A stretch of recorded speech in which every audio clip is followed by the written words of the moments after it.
When I bought the house in 2018, it had a wet basement. About 2 weeks after a heavy rainstorm, the basement would flood. Previous owners had dug a very large sump, put a big pump in there with a pipe running up across the ceiling and out through the foundation connecting with the yard drain. Now, I didn't find out exactly what was going on until earlier this year. There's a reservoir on the northern side of town that's connected to another reservoir on the southern side of town. They're connected by a big cast iron pipe that was installed sometime around the turn of the century, 1890s, early 1900s. The water is pumped uphill from the northern side to the southern side.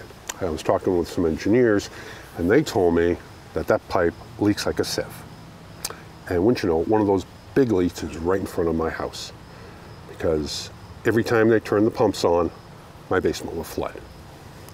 Since then, they've lined that pipe with PVC, and now this year, this is the first year my sump pump has not come on at all, and it has been raining like heck. Now, to deal with this flooding issue, one of the previous owners installed a yard drain that connects with the pump, runs under the deck, about where the bench is now, goes underground, comes underneath my raised bed, and makes a sharp right corner right into my neighbor's yard. It terminates just before the stone wall, and every time my basement would flood, the water would erupt at the base of my property and just flow with a constant stream into my neighbor's yard. It was so bad it was killing trees.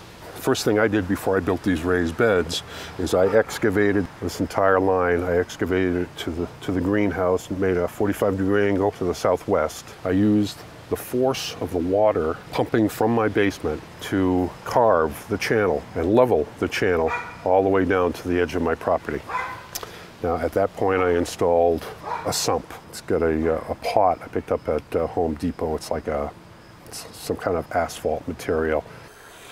Once the yard drain was dug and the 4-inch drain pipe was installed, I was able to dig out the sump and the water basin. Now, as I mentioned before, the sump is just some kind of a plastic asphalt pot. It lent itself well to this application. I dug a channel between the pot and the base of the basin and put in a 2-inch PVC line connecting the two. That line is level between the two, so the water levels rise and fall in both reservoirs equally. Got a pump in this one. It's a little fountain pump with about a 4-foot lift, and it just pumps water out of the sump down the stream back into the basin. The cover to the sump is actually a plant stand. I put some weed barrier, a little chicken wire behind it, and it helps to keep the critters out of the sump.